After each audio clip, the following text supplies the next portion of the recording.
Welcome to the first school committee meeting of the 2023-2024 school year. I will now take a motion to open the meeting. So moved. Moved by Scott. Second. Second by Ellen. All in favor? Aye. Please rise for the Pledge of Allegiance.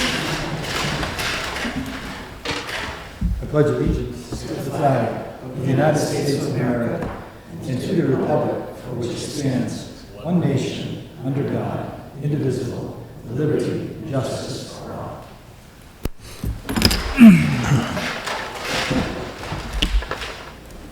Thanks to EBCAM for recording our meetings.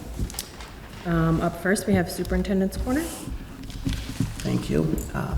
Before we start the meeting, I'd just like to take a moment of silence. We lost a member of our faculty at the East Bridgewater Junior Senior High School.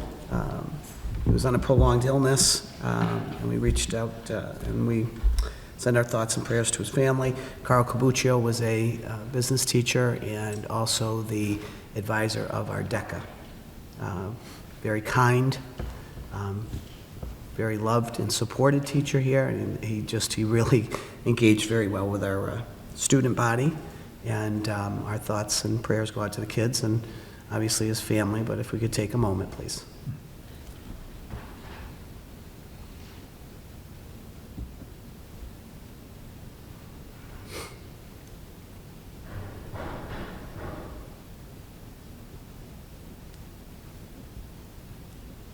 Thank you. So a few things that have come up. First of all, the activity around the schools, as you can see, is in an uptick. We are moving quite fast, and we have been moving since probably ever since we left school, but really after the 4th of July week and break. The buildings have been in cleaning mode all summer long. They look fantastic. I've been in all 3 buildings last couple of days, upgrading our outdoor facilities, indoor. They've done a lot of work. We're doing some painting right now at the Central School. We did paving over at the Mitchell School again in that play area out and back by the playground, so we can alleviate some of the mud that's coming in, and so the kids don't get so wet and dirty as they're coming in and out of the hallways. So that was great. I want to thank the DPW for all of their support. They've been putting the mulch in down at the Mitchell School playground. We'll be seeing the brooms machines out in the parking lots over the next couple of days. You'll see all the mowing that we'll be getting done. We'll be ready to go next week. And so I want to thank Doug Hortensi, all the lead custodians for all of their hard work, and all of the custodians for all their hard work over the summertime. It's a lot of work. We ask them to do a lot. It gets hot in those buildings, and all of the buildings, even this building that has HVAC. But we're going to be ready, and we look forward to next week. This week we had new teacher orientation. Dr. Williams will talk a little bit about that when she comes up, but it was nice to see. We had about 26 faces come in, and they were all here and being in the buildings in their new home, away from home. We have a lot of young teachers. It's nice to see. It's important for us to let them have a few days with us and their principals in their buildings, and they're getting brought up to speed as much as we can before they start next week on their first journey as an educator. So we're looking forward to that. Some of the things that we have been talking about is the turf on the outside. This has been something we've talked about, the AstroTurf in the track and field. It is used 365 days a year, from recreation to our sports programs here at the high school, junior, senior high school, at middle school. We rent it out to other sports venues or people that want to come in and use our venue. We have talked about it at Capitol the last few years. We've talked about it at ARPA meetings. We've brought it up at our budget meetings. We've talked about facilities planning, and this is something that has been a reoccurring subject. About a year ago, we had $175,000 allocated for repair of the track. So we have about $175,000 already that's going to be put into the track and field. But in the meantime, we did have the turf looked at, and it needs to be redone.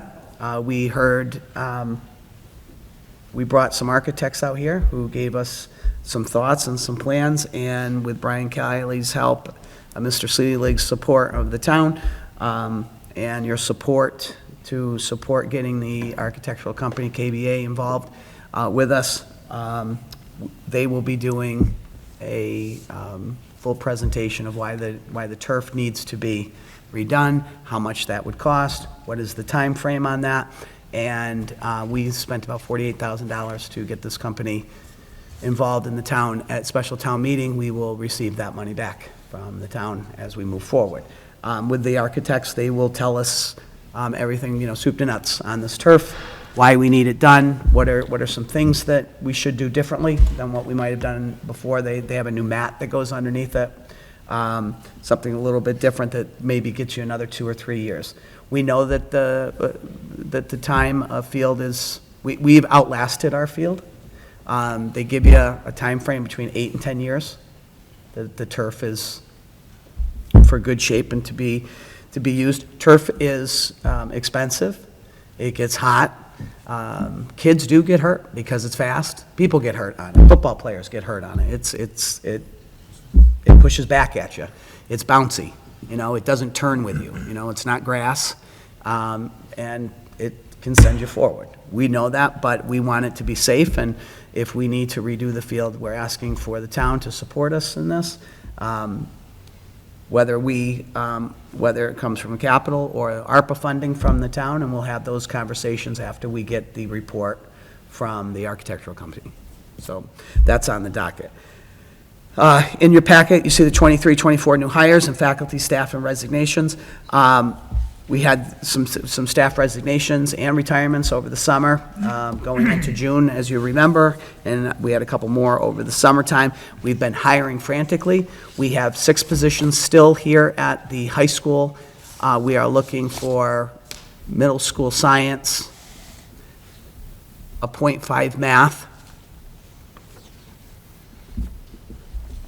business, tech ed,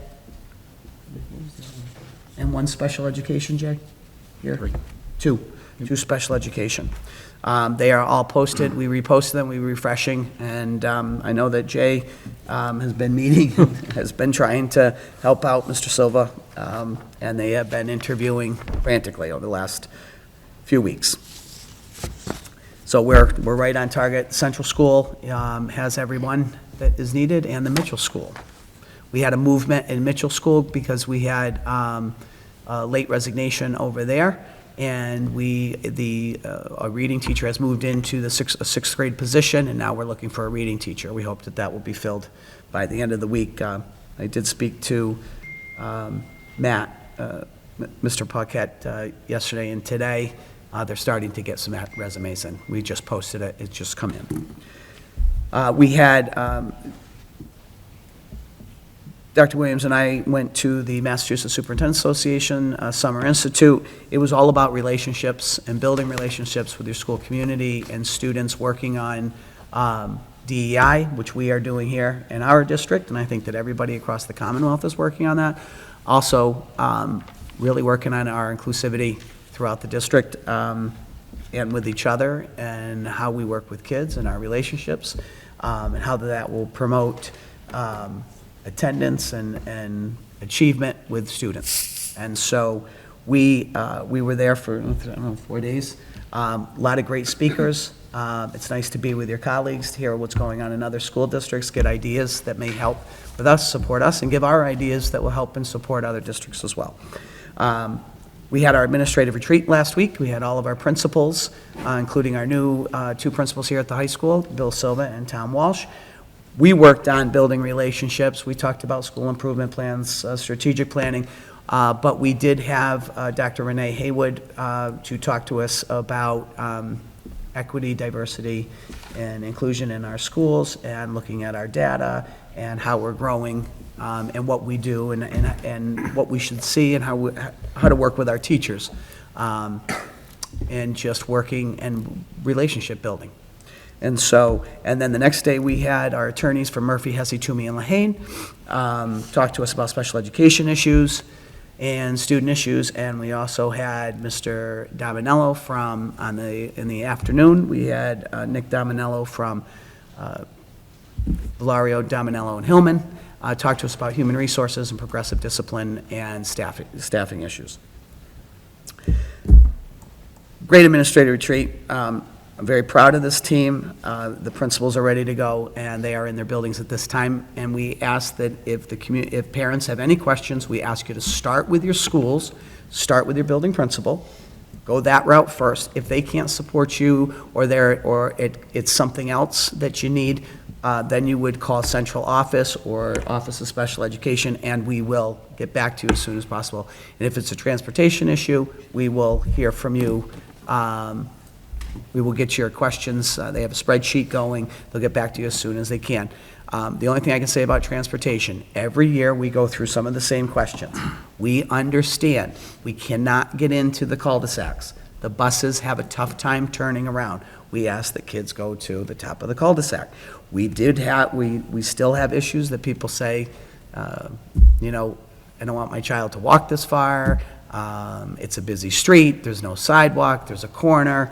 They were out today, DPW and the police, looking at corners and access to streets, and looking at if there was brush in the way, if there's hanging trees, if there's anything in the way that can't be seen. At bus stops, we also looked at where our crossing guards are located. So we're all working together, the police, DPW, and the schools. And they're out and about. You'll see them cutting down some trees, cutting down some brush in front of the corner so that we can see. And all I can say to everyone is the first couple of days, it's very slow out on the streets. We ask you to be patient with us. The buses will be out. You'll start to see them. They were over there today. They're starting to move a little bit. And there's new drivers, and they go out on their new routes, and they learn them, and so you'll start to see our buses in the next couple of days. But we are working. If you don't hear from us the first day, you'll get an email back, or you'll get a telephone call from Mrs. Benner, or John Shea sometimes goes out, looks, he'll take this school resource officer with him, or I'll ask her to go out and take a look, and then they'll get back to parents. We just ask you to take a deep breath. We're going to pick up every child on the first day of school. No one's going to be left without a ride. We have universal free lunch again. Can I ask you the dreaded but magical question? Has there been something set in place with Lucini? Obviously, I'm hearing everything within East Bridgewater's control is being done, Yeah. right? But then on the Lucini side, have they given any reassurance to backup drivers or all of our buses running? They were hiring as, John was there the other day. Yeah, Bus garage. as far as I know, I was told they were all set with drivers. And they were hiring frequent drivers last year, and a lot of them, because it takes, I don't know, was it 6 weeks, 12 weeks? I think, I don't know. Yeah. So by the time some of those drivers that got licensed and were ready to drive, it was in June. So hopefully we start to see them, they'll be on, and we won't have the problems that we did last year. I think Bill Lucini I talked to Bill. Most of the time, John deals with Gail and Will a lot. My biggest thing is I don't want to share a bus. I think that really caused a lot of conflict. He knows that, and we talked about it last year at the end, and he understands that. And, I mean, sharing a bus, for them to leave from the high school and then go to Southeastern and then come back and then try to pick up the Central Schools kid, it just did not work.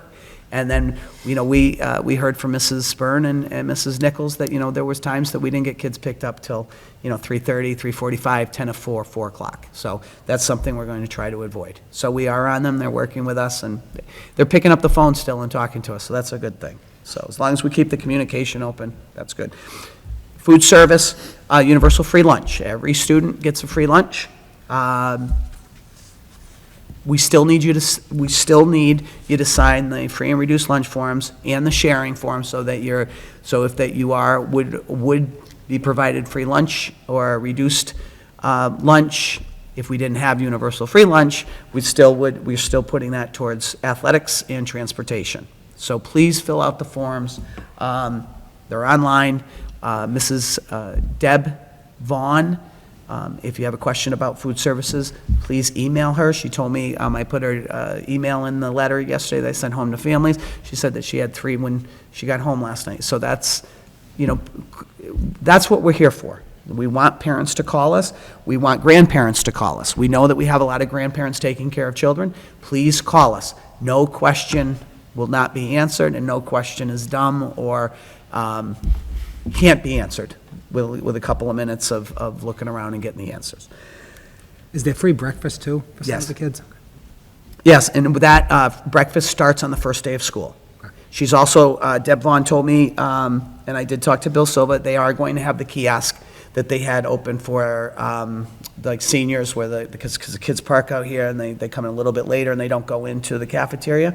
The kiosk will be open first day of school. Central School, we hope to have a building project, whether it's renovation, whether it's reconstruction, we hope to have that. Michael and I are preparing a little brochure for the table that has some of the MSBA information in it for next Wednesday night, which is Central School's open house, which is August 30th, 5 to 7 p.m. We'll have a little table, we'll just have some brochures on it. We're still looking for people to join that building committee. We would, the PTA and Central School's teachers are more than welcome to join, and any parent that would like to join, and any person in the community who would like to join and be on the building committee. We're still in the preliminary phases. We have to go to the October 2nd meeting and ask for the feasibility study to be allocated, which could be up to $1 million. And we are working on that. All of the information that we have is we continue to work with Nina Papaskatis from MSBA. We keep sending her the information. We're on the timeline, and we continue to do those things. Welcome back to school week. We're in it. Next week we have, Dr. Williams will talk about back to school teacher orientation, which begins on Monday. We'll have I will address the faculty and staff on Monday. We'll also have a presenter that Dr. Williams will talk about in a minute, and then Tuesday and Wednesday, they'll be in their buildings, and Gina's going to go over that. And then Thursday's back to school, grades 1 through 12. Kindergarten comes the following week. Transportations, again, stay tuned for more information. School safety, a couple of things about school safety. We have a school resource officer. Chief Jenkins will, again, as in prior years, will be sending the police officers into the building so the kids get to see them, so they become familiar with police officers, and just seeing them in their vests, seeing, we have a therapy dog, or a police dog, and she's out and about with Officer Connors, so she'll be in the buildings. They will all be out with us on opening day and the second day and that following week. A lot of police presence, a lot of presence from everyone to help and to support the transition from second grade, from the Central School to the Mitchell School, from the Mitchell School to the junior senior high school, and Dr. William will talk about that in a second. I have to say this, I don't like to say this, but people need to pay attention on opening days driving. We have kids on bikes, we have kids that are gonna walk, we have kids that'll ride their bike for the first time to school, that their parents have now said, okay, now you're in 7th grade, you can ride your bike to school. Please be careful. There'll be a lot of kids out on the streets and a lot of kids on their bikes and walking to school, and we all know that they all go to Skinner's after school the first couple of weeks, especially if it's warm. Just please pay attention. We also are a safe, supportive, nurturing public school district where every student and every parent are welcome, regardless of race, creed, color, sexual orientation. Everyone is welcome. We have new signage for our restrooms that are locked, that all are welcome, and our facilities outside. Today, I did mention, and I will then be asking, I will have a porta-john put out for football games and soccer games as well, for all are welcome. We need to be an inclusive district. We support all, and we hope that everyone can support each other in whatever they choose and however they choose to live. And we will move forward in our district to be as supportive for every child that we can be. Can I ask you a question? sure. Liz? Under the incredibly important topic of school safety, I should have said I know this has always been in the back of my mind, God knows in the world we live in today. I know that your relationship with the police department, et cetera, God forbid we should ever need them. But I think as a committee, I don't know how much, I don't want to violate some sort of privacy, like, okay, it's not like this is public knowledge, this is what we do, but I do think either a liaison from the committee to sit with you and the police chief, just to say, oh, okay, we have a plan, it's as reasonable as we can make it. It's just such a nightmarish kind of. Yeah. So the plans are in place, and they're not a secret. We have learned, and those who have been, unfortunately, in a situation of a high school shooting, there's nothing a secret when a intruder gets into the building. Okay. They will come, the average time for them to get to a building is 2 minutes, less than 2 minutes, police, and getting in. But we also know the average time for a shooter to get into a building is less than 2 minutes. So that's why everything is, if you see something, say something immediately. Even if it's a false alarm, we want to know immediately. Tell somebody that you saw someone outside. Tell somebody that you saw someone inside. Let us know. The PA systems are ready to go. We are versed in ALICE training. Everyone in the district has to get a certificate in ALICE. We are going to do, we did the drills in June, late May and June last year, and we did talk about doing a lifelike drill. We're getting there. It takes a couple of years because it is scary. I mean, it was scary at Central School when you start talking about these things and everything gets very silent, and then we're moving very quickly. And even at the high school where they blocked off a staircase, and you got to go a different direction. You got to figure out which way you're going and where your strategic point is to meet. So nothing's a secret. You're more than welcome to sit with us when we go over this, and all of the principals sit and do the trainings with their faculties, and the police are there, and the SRO is there, and we are there, and so we want to know. And if you see something on Facebook or Snapchat or TikTok or something that looks harmful or could be harmful, again, whether it's a false alarm or not, we want you to call the school and let us know. And if a student sees it, they should be letting us know. If a parent sees this, let us know. The worst calls we get, or not getting the worst call, is a parent who sees something and says, that can't be. That's fake. Regardless if it's fake or not, we should know about that. It's scary. So. And I would suggest that when we have our list of assignments, that we maybe create one that just says safety liaison or something, and that once a year, whoever that person is, meet with superintendent, the police chief, or whatever, just to hear what the whole process is, and then come back to us, say, yeah, I met with them, everything's in place, the police chief's in alignment, the superintendent is, everything's great. I just think it's such an important topic that, you know, to have something assigned to it, or someone assigned to it, I think is probably a good idea from our point of view, but that's just my thought.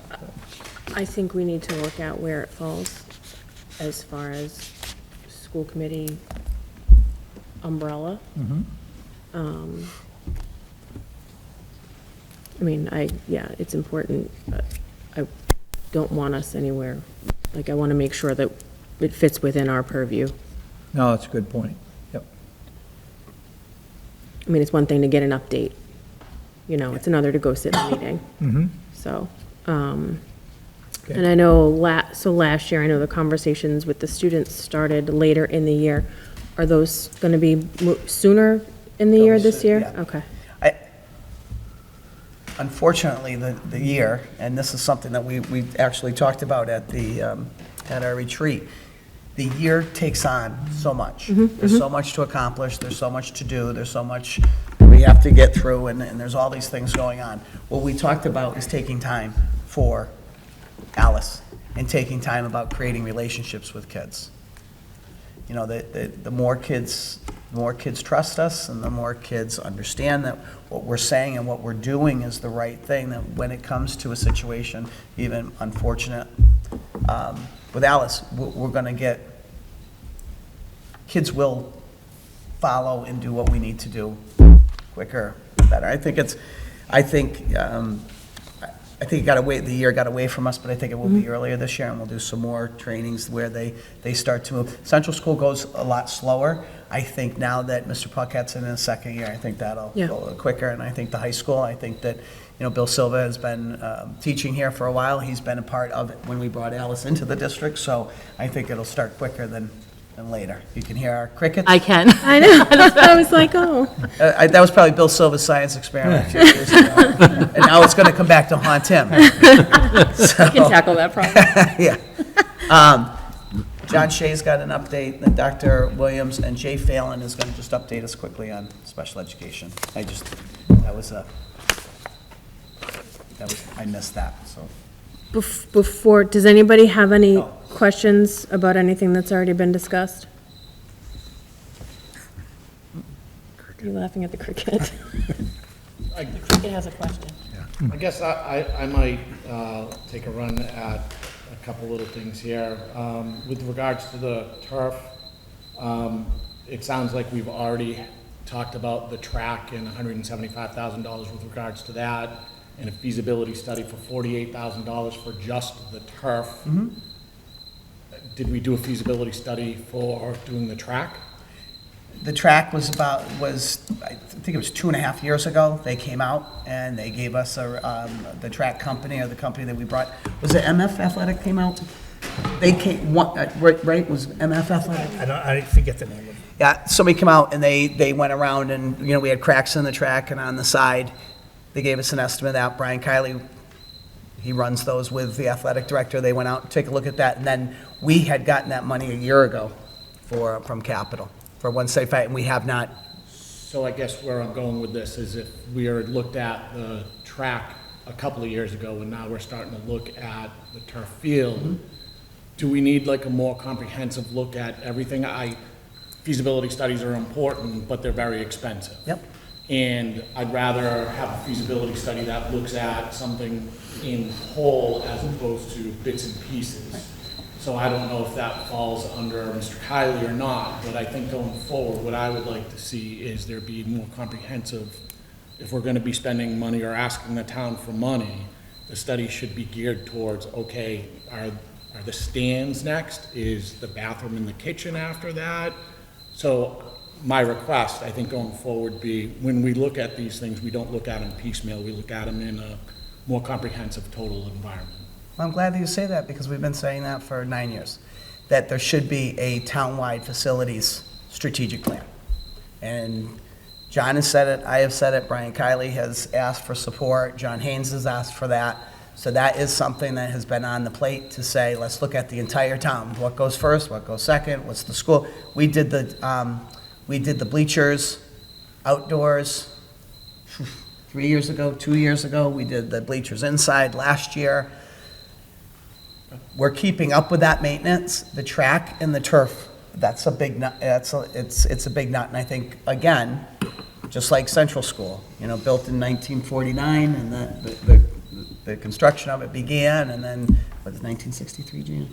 Was the new building, 69? Yeah, 60, yeah, around 68, Six- 69. The new part of the building, no one ever thought out this far.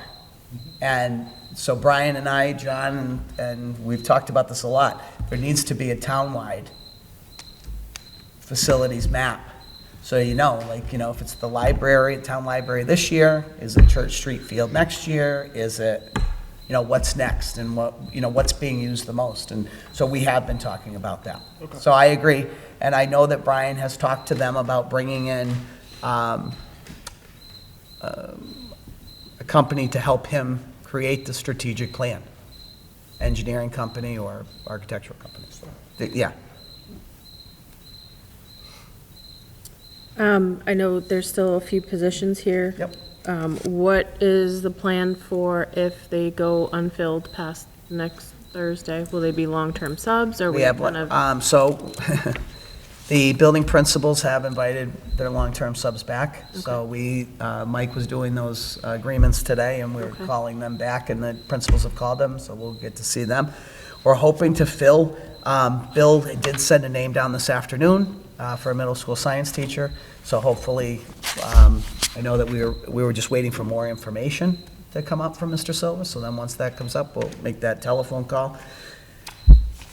Special education, Mr. Phelan and Mitch Daly and that group is working on special ed helping, trying to help the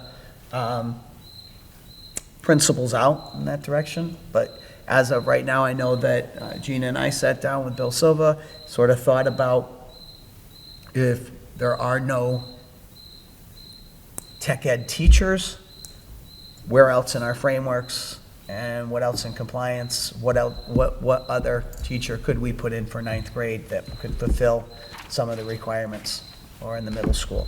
So we are looking at different thoughts and process, you know, do we need another wellness teacher? Something like that would fill those gaps for those students. So this is where it comes crunch time, and some people have moved, even out of state. We've had somebody that lost childcare and was on maternity, is going to stay out again. I mean, these are things that were unforeseen. Yeah. And I would imagine there's no way to kind of look forward to that. It looks like there's 37 movements or events with regards to people moving and so forth. Retirements are predictable, the other Yes. ones are not. Going forward, how do we make sure that we do everything we can to make sure that we have as many positions filled as possible? It looks like maybe sixth grade teacher is gonna be, there looks like there was 6 of them, maybe. So is that an area that we need to make sure that we're spending extra focus on? I think sometimes there's an area that people might not be happy, and so they leave, and then, or maybe they weren't happy on the team, so they leave. And when one leaves, maybe somebody else decides to leave, and then somebody else leaves, and then and actually K through 6 positions are much easier at times to fill than your singleton high school positions, because it's a discipline, it's a singleton, so it's a little bit different. The certification is different. We hope that we don't lose, that was probably the biggest turnover we've seen at Mitchell School. You had 2 retirements, and plus you had all but one 6th grade.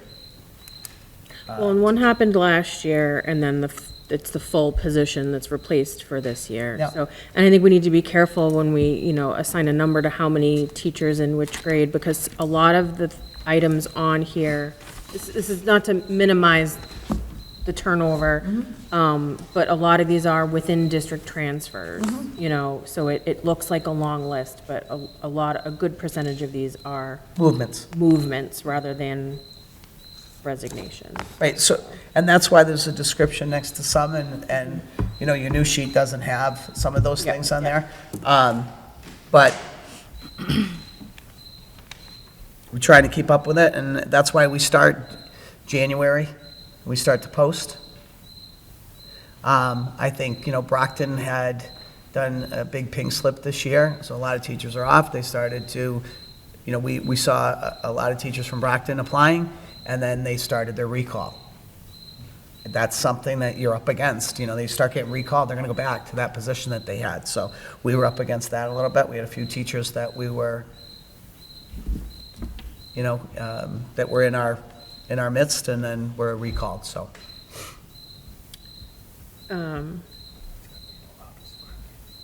Where, and this might be a question for Mr. Phelan, the last few of these on this list, how does that leave your department?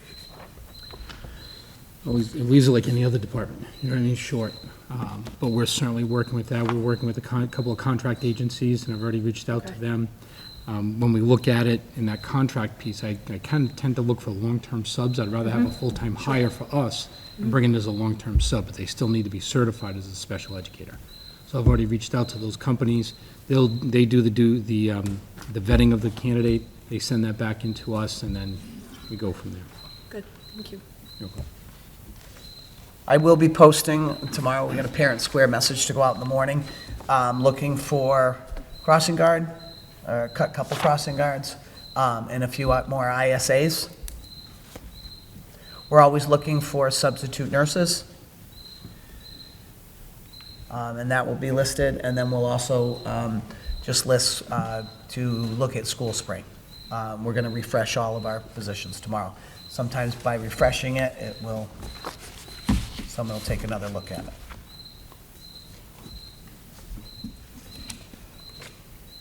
Anything else before we move on? No? Good. Okay. Mr. Shea? Budget update. In the handout that I gave you guys tonight, it's a line item summary of where we're at with the non-salary expense budget. And, I mean, it's very early in the year, but I thought this would be probably more of a benefit to you guys than rather than giving you that one line item. So here you can see all the different line items, what we have in the budget, what we've encumbered so far, and what we've expensed so far. If we go down the list, there are a couple line items that we've already exceeded the budget, and I can explain those. Central school textbooks, and I added a line number column to the right to make it easier if you have any questions, and make it easier for me to have you focus in on the different line items. But central school textbooks were over budget, 1,352. High school textbooks were over 10,259 on that line item. Those are just line items where I have the budget in the IT line, so there isn't, even though it looks like we've spent more than the budget, I have the budget in a different line item, so I'm not worried about those areas. On the second page, information technology, you'll see in yellow on line 52, we're over budget there of 7,955. But if you look down at line 63, I made those both yellow because they're the same. They're the same in total for middle school computers and devices. We have 78,000 in the budget. So overall, we have a balance of almost 14,000 left.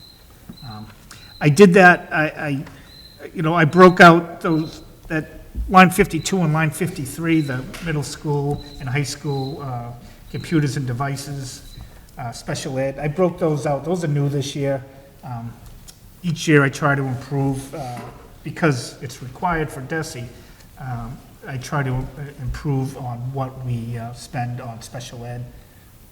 So I just budgeted too small. But overall, if you look at the two yellow lines and the two blue lines there, we're okay. Same thing in the green shaded, 66, 67, and 68. You have to look at those in aggregate. So we have almost $20,000 left in instructional software. I don't know if this is helpful, it gives you more information. I thought it would, instead of just that one line that they give you on a monthly basis. On page 3, on line 115, you can see the special ed tuition summer program. That's over budget, $64,000. That is because this year, so each year we prepay tuitions using circuit breaker. Usually, we prepay summer tuitions. This year, we prepaid other tuitions. So you're gonna see, we're gonna be over budget in that line, but we're gonna, hopefully, barring any unforeseen tuitions that come up, we'll be under budget in either line 120 or probably 120, the private program, special ed tuitions.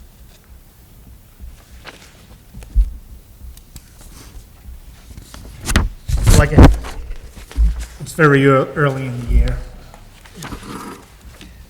Salary budget, I won't be able to give you something until like a month into the year. I mean, we haven't been adding teachers and ISS, so it takes me a little while to make sure everyone's in the right, whether they're paid out of a grant, school choice, so it takes me a little while to put all that together, but that probably would be about a month into the year. Okay. But I haven't seen anything on the salary side that gives me, that would make me worry about the budget at year end. Okay. Yeah. I don't know if it's too much to ask, but I was correlating the list you just went through, John, to when we look at the invoice warrant reports. Yeah. Every line item has an account number associated with it. If we just at the beginning of the year just had a generic list of the account numbers and stuff, in the event that you wanted to look at, somebody wanted to look at this and say, oh, I see, this showed up here and it shows up Sure. on your overall budget somewhere. Yep. You know, that's just me looking at it, so I don't know if anyone else feels the same way, but I always just get a little nervous from my background, signing off on something without looking at it and saying, okay, this makes sense. Yeah, so by giving you this now, I mean, you can look Yeah. at, yeah. Yeah, so correlation. Yeah. But obviously, there's a lot of other accounts. Yes, there's Right. grant accounts and revolving accounts that, Yeah. I can do that. Yeah, and I know for me, when we get the payroll warrant, I look at that first line item, that's the total, subtotal. That, to me, I correspond to our salary budget. And then the subsequent categories after that are all either grants or food service or something else. So I always look at that first number, it's usually 770, something like that, and multiply that times 26, and that should be roundabout what our salary Yeah. budget is, right? Roughly. I mean, roughly. just as a, you know, because when it goes really high or really low, it just gets my attention. And usually there's an explanation. Coaches pay or Yeah. something like that. Thank you. Any questions on that? Page 4 is the revolving fund balance. Again, pretty consistent with year end. Little Vikings, let's get on the list. Everything is pretty consistent with year end. Little Vikings obviously is lower. than it was in June because of all the salaries that come out of that program. Same thing with before and after care. All the other accounts are very consistent with where we were at year end.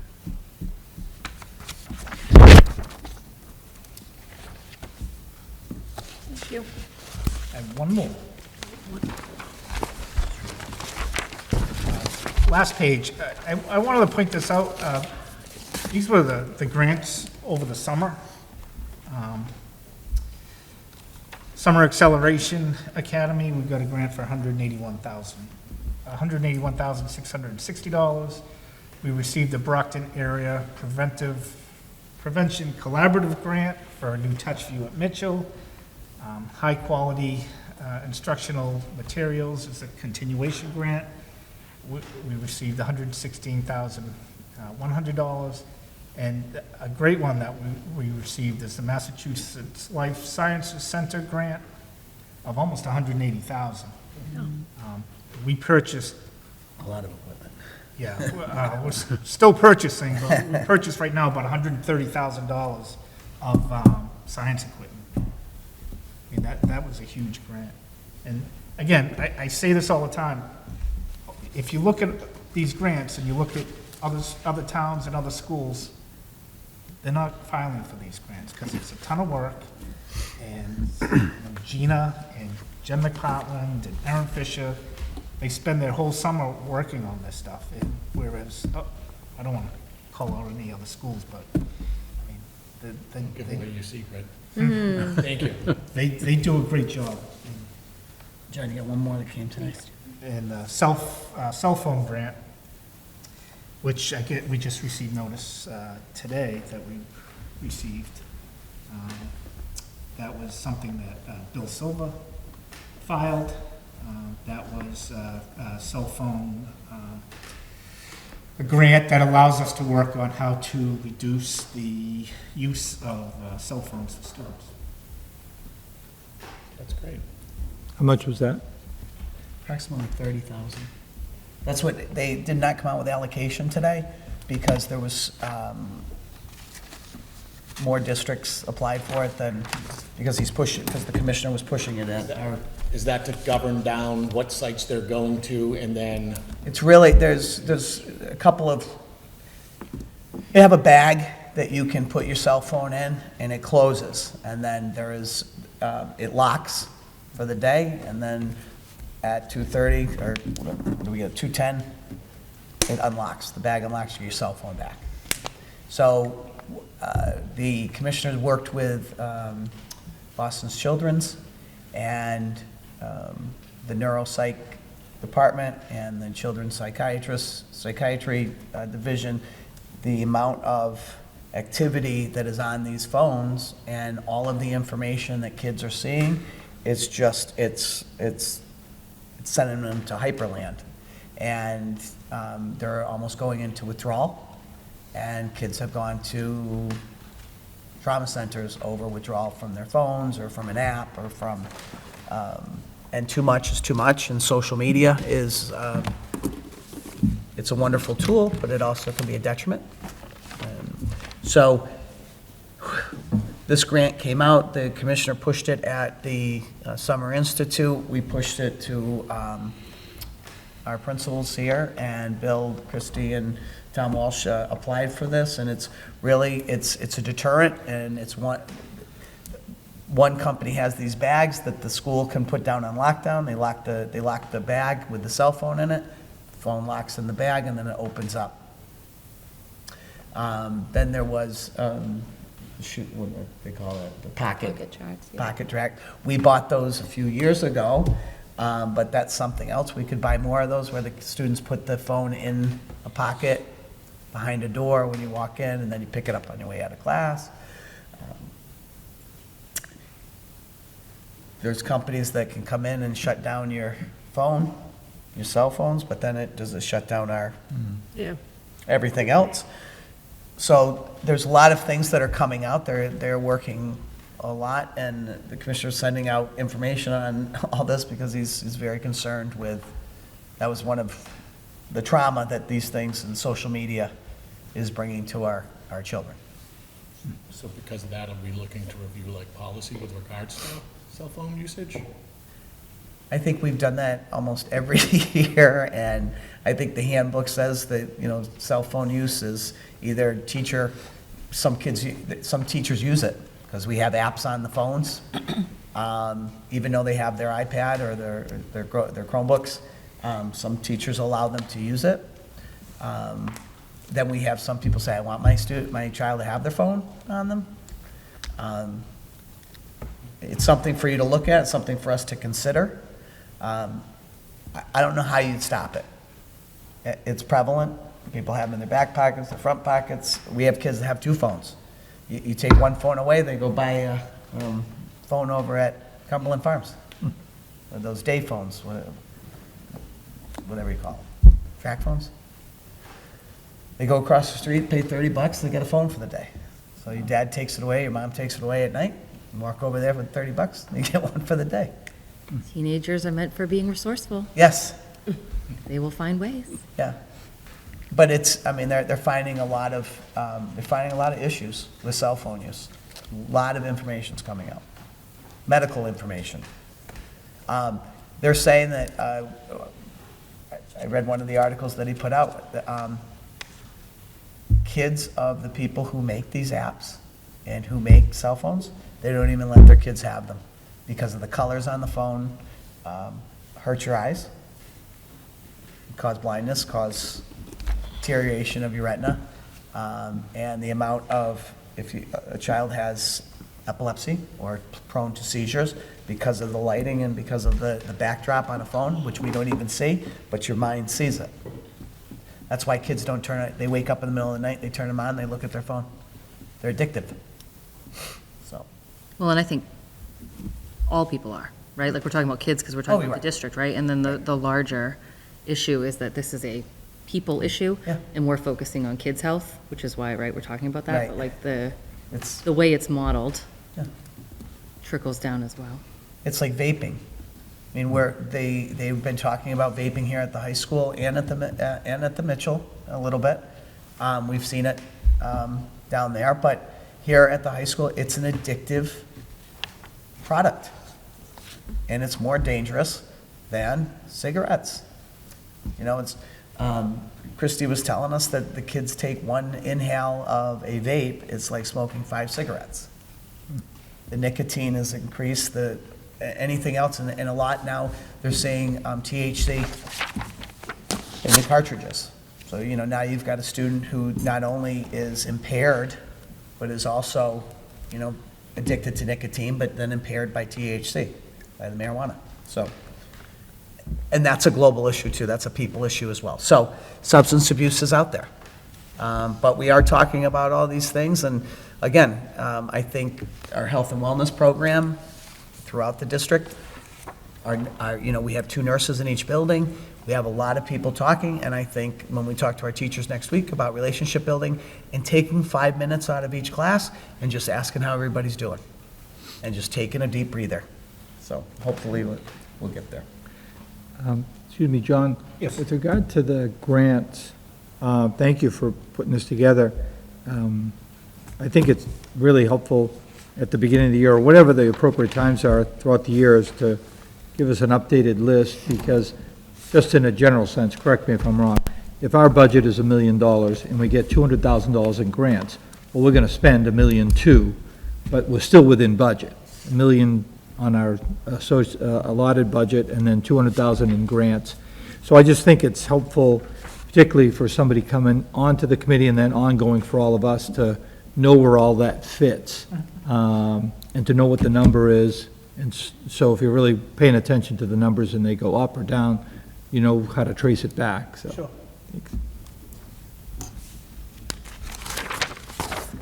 Brilliant. Welcome back, everyone. So I'm going to go a little off script, but I'll go as fast as I can. And actually, the grant conversation kind of is the lead-in. This summer was really busy with the summer acceleration, mainly due to the timing. So the grant came out in May. It was due back the first week in June, and we were notified the first week in July. So it was a little bit of a rush to get the information out. Luckily, we had surveyed staff before we left, so I knew how many staff members were interested, and we had a great response. We had about 68 staff members that were interested in working our Jumpstart program. Due to the amount of funding we received, it was the largest we've ever received. In the past, we would receive about 50 to 60,000 for each Acceleration Academy. It said you can apply for up to 200,000, so I thought, let's go for it. So, as Mr. Shea alluded to, obviously districts didn't take advantage of it. A lot of it could have been the timing of it as well, of when it came out and when it was due, and the turnaround time. So by the time we received the grant, got the information out, I believe parents only had a couple weeks, but luckily with the amount we had, it was open to everyone. In the past, we did designate students who we were targeting that needed some supports, but luckily we were able to just send a full blast out and recruit as many students from K to 10 as possible. So just to share the numbers with you, we ended up with 230 students that attended our 4-day Jumpstart program, 99 students that were Central School age, 98 students from Mitchell School, and a little bit lower was the junior senior. We don't have as many 7th through 10th graders interested in coming, and 56 staff members that were employed for that. A huge shout out, I had facilitators from each of the buildings. Mrs. Linehan was our coordinator in the past, and with her transition to Hanover, I decided to do a facilitator per building just to make it more manageable, knowing it was new to these folks. So Jennifer McPartlin facilitated Central School, Amanda Castle was the facilitator for Mitchell School, and Sherry Craven was the facilitator for the junior senior. So they were a huge help to me in getting that going and off the ground and here on site every day. And then we also paired with that our Level Up Day for students who are transitioning to a new building. So we invited every incoming kindergartner, every incoming 3rd grader, 7th grader, and 9th grader. And Christy Anderson helped with that Level Up, especially at this building, knowing we had 7th and 9th grade coming. And those numbers were the best they've ever been. We're going to have to kind of look and see, was it the timing that it wasn't the week before school started, which we would typically do. Maybe people wanted to have that last week before coming back to school, but we had 103 incoming kindergartners that came for that Level Up. Most of the crying was the parents, so that was good. 111 3rd graders that were coming into 3rd grade, 128 7th graders that came for Level Up. 39 9th graders, which I'm thinking it's because they've been acclimated to this building, so it wasn't as much of a transition for them. But in total, 381 students that came for Level Up. So we had about 600 students on campus last Thursday. And thankfully, the vendors we used, I appreciate Perfectly Flavored was here on Monday. We had Subway. We tried someone new just because it was difficult for Flashback Franks to accommodate the numbers because they like to customize every individual order. So we went with Sarcastic Swine out of Abington. And parents were pretty impressed with how many of their children tried pulled pork for the first time. And then Viking Pizza to finish the week off with both our Jumpstart and our Level Up. Also with that funding, one additional piece that I've added is a data specialist. So Dagny Fleming, who is our reading specialist over at Central School, will be crunching all the data from over a year ago when we started doing summer acceleration up until now, looking at iReady scores, those kids that took advantage of Jumpstart and acceleration versus students that maybe didn't, and see the difference it made for students getting that extra support over the summer and during the vacation breaks. So we will be sharing that with you over the course of the year. Now leading into, as the superintendent alluded to, we had new staff start on Monday. They started in their buildings with their building principals. Today, most of their time was spent with Mrs. McPartlin going over curriculum, making sure they all know the resources that they'll be using for the subjects that they're teaching, all the tech tools that Mrs. Fisher shared with them. And then tomorrow, they'll be with me in the morning going over educator evaluation, as well as mentoring. We will have a luncheon for them. Everyone was able to order their own Subway box, so everyone will have a box lunch. Thanks to Dale Julius, they will have a walking tour of East Bridgewater, so they'll get to see some of the highlights of and the history of East Bridgewater, and then we'll end off at Skinner's and be back here. And then Thursday is an opportunity for them to be in their rooms or their office space, really getting themselves settled in, ready to go.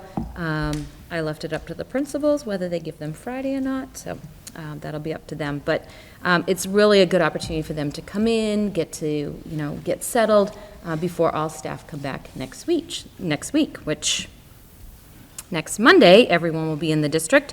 So what I shared with you, the colored chart, on Monday, all staff will be in their buildings for their building faculty meetings. And then in the afternoon, we'll be together as a district. So Perfectly Flavored will be back for lunch for all staff. The superintendent will have her opening remarks. And we do have a keynote, but it's much lighter than it's been in the past. One of the things that I talked about with the PD Academy is we've had some very heavy topics that we've talked to staff about over the last few years since COVID. And we wanted to lighten it up for them. So it is hopefully going to be filled with lots of laughter. I'm taking a huge leap, so I'm hoping it's successful. I'll let you know at our next meeting how that went. And then Tuesday's a full day of PD. As you know, we pushed one of our full-day professional developments that usually happens in the middle of the school year to the beginning of the year. So there'll only be one professional development day in the middle of the year, which should be helpful to families. We'll have full professional development day. You can see from across the top all the positions in the district and the trainings that they'll be getting over the course of the day. We have a task force specifically dedicated to diversity, equity, and inclusion, just like we had our UDL task force. UDL team has spent the last 3 years doing trainings. Now it's time our DEI task force will have a year-long worth of training under their belt, and then we'll start those half-day professional development for them for next year. But this will be an opportunity for them to get a little overview of that work, as well as we have 2 new programs that the district will need to be trained in. The first one is ClassLink, and it's a single sign-on. So all the apps that we use, all the programming that we use, it's all a username and a password. So if you can think about central school students who would need to know those usernames and passwords, never mind our high school students, ClassLink will actually be a launch pad that opens up on their Chromebook, and when they sign in once, they can then have access to all the programming, and that will be the same for staff as well. So that's one thing that we're bringing on to the district. As well as in yellow, you see eHall Pass. That's specifically for the junior, senior high school, and it's really mostly about school safety. It's an opportunity for us to have a way for students, if they're requesting to use the bathroom, go to guidance, teachers will give them that permission electronically, and then all staff will be able to see who's out of the classrooms, where they are, and it will help our behavior specialists as students are in the hallways. We'll be able to account for students at all times. It will even allow us to customize how many students are out in the hallways across the building. It can prevent certain students to be out of the classroom at the same time, so we can put all those types of restrictions on there. And it's really just about safety and making sure we know where students are at all times. So that's a new program for our junior, senior staff to be learning. Continuation with iReady. iReady just had a copyright update, so we're going to have some training with our staff who have been using iReady, but some of the new changes with the updated programming, as well as StudySync.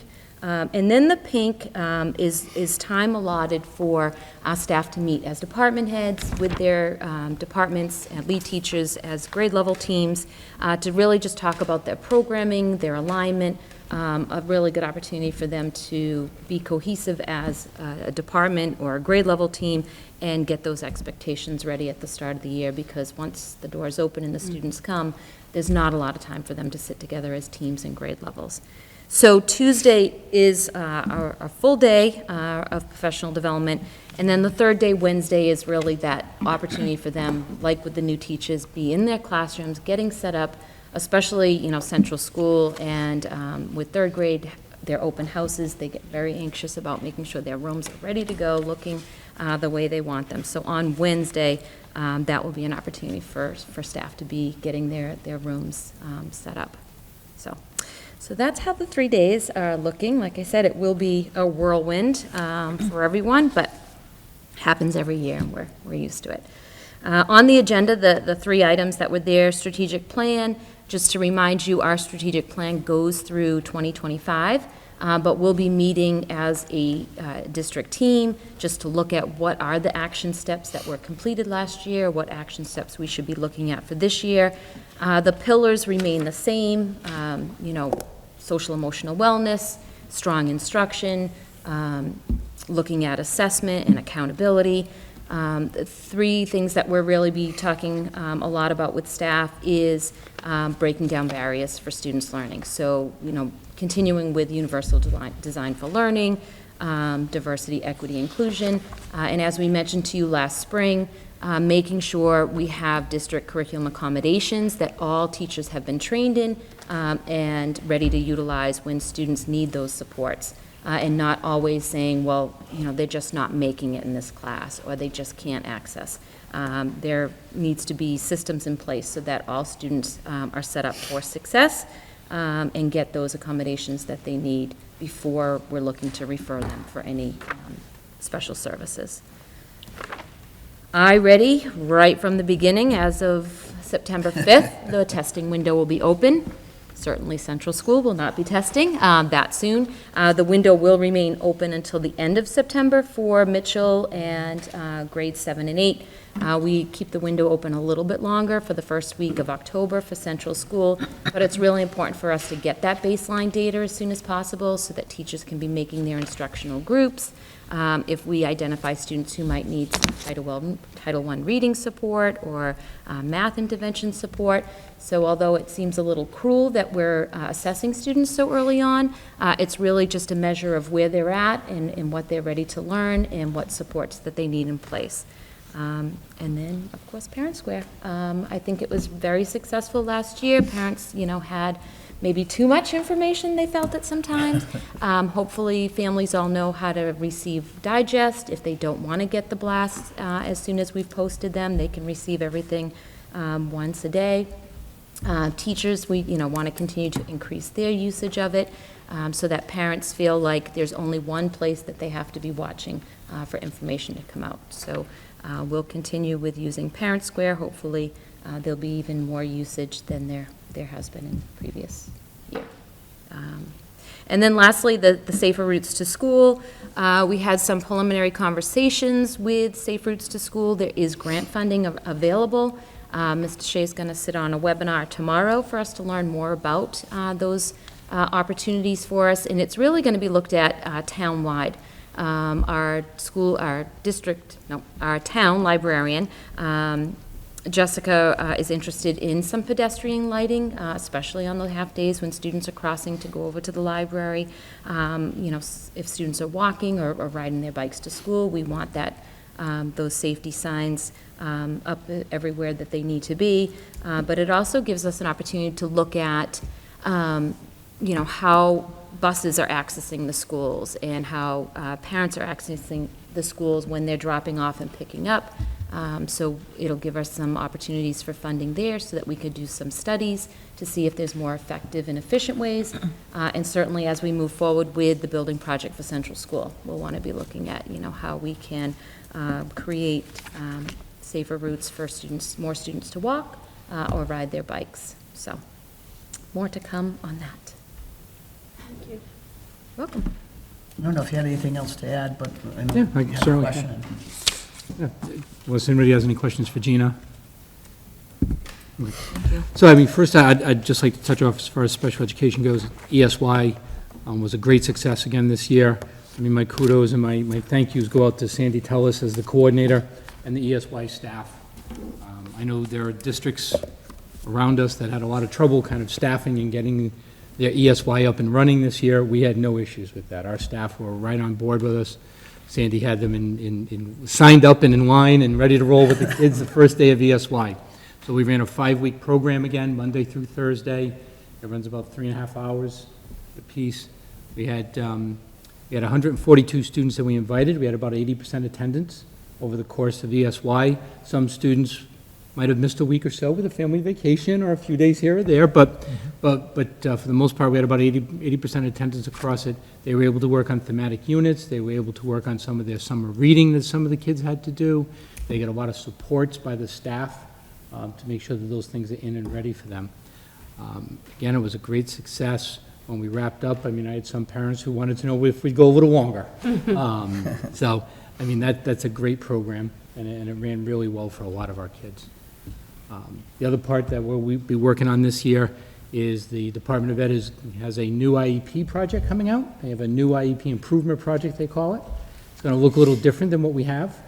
There'll be some trainings this year that our staff will go through. It's like a train-the-trainer model. It'll be a combination of some general ed staff as well as some special ed staff.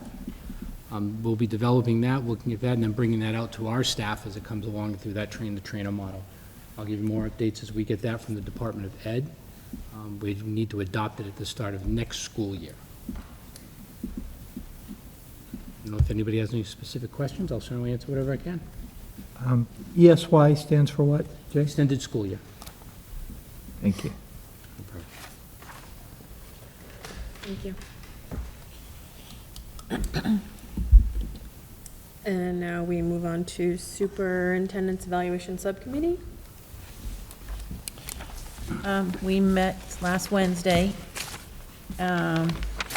We ended up deciding to stay with the no standards and indicators, stay with the, this is going back from, so we met, we talked about this at the last June meeting, or one of the June meetings. Stay with the no standards and indicators and a 2-year review cycle, and then we revised the student learning line to read as it's written here, that to use the iReady diagnostic tool to measure student growth to support MCAS improvement. And then under district improvement, the line that was added on the second bullet was when we review the strategic plan, results will be referenced. And Gordon, I'm going to volley over to you. You can add what you... Yeah, I thought, obviously, the strategic plan is key to everything, and just a lot of things we talked about as possibilities, a lot of them are covered in the strategic plan, but I think what would be helpful, and we should talk to Superintendent Legault about, is either a results or an objective. Some of it's straightforward, but the idea is so, you know, to like social emotional, to foster social emotional and healthy development of all students. Okay, but, you know, the objective, I guess that could be the objective as well too, but how do we evaluate that? We know there's actions being taken, but how do we listen to it and say, oh, you know, the objective was to, we would see less issues or whatever it may be, and hey, how did that turn out this year, last year, or whatever? Just so that I know, I appreciate the key people coming in, speaking about what's happening with the strategic plan, but then you say, well, okay, I know there's action being taken, but what's the objective, and how, you know, are we getting there? You know, even just from the people that are doing it, say, no, we've seen an improvement in, you know, the culture in each of the schools, or whatever it may be, just to kind of get that assessment. And I just think in an overall, having been through a number of the different same superintendent, different years of doing the evaluations, is that on the evaluation we got form from DESE, all fine, relevant stuff, but as a school committee, we don't sit with Superintendent Legault or any superintendent to figure out, oh, did that happen? Did it not happen? You know, how is she talking to her principals? How is she talking to her staff, or, you know, the teachers? I was like, well, I don't, you know, I'm not there. I don't know. I can, from a 30,000-foot objective, I can kind of say, oh, looks like things are going okay.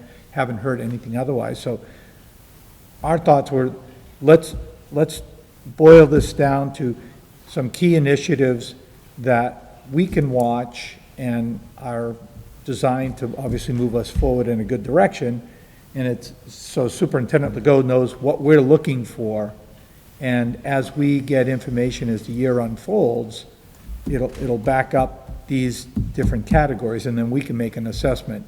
Yeah, it looks like we're not done with the professional practice we talked about, or it looks like, hey, we nailed district improvement, or it just makes it, I think, much more reasonable for us to do an assessment on some of those key topics.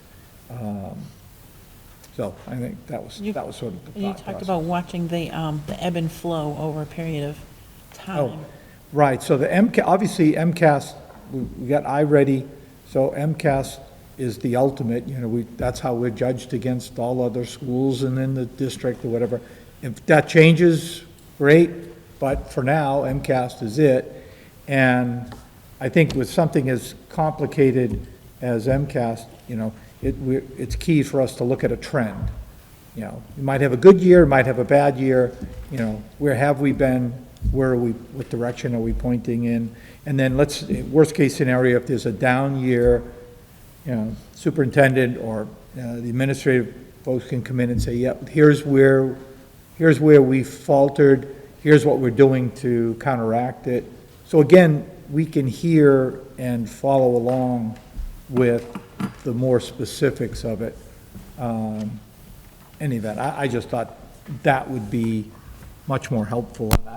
I, for one, would like to see, hey, where have we been over the last 5 years, 10 years, whatever with MCAS, well, however long far back you can go, and just say, oh, hey, look at this, we've made improvements, or hey, we dropped down here, but then we bounce back. You kind of get that sense. It isn't something like, oops, we had a bad month, so this is a big problem. It's like, no, you look at the whole picture. Anything else, Peter, that you wanted to add?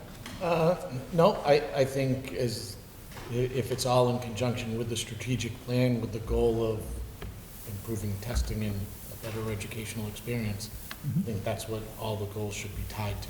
I think I agree with Gordon completely with regards to we want to look at trends and not just snippets of time, but I think we also need to be mindful of snippets of time and what they do about looking forward and so forth. So we wanted to use things like attendance and iReady to help drive MCAS scores.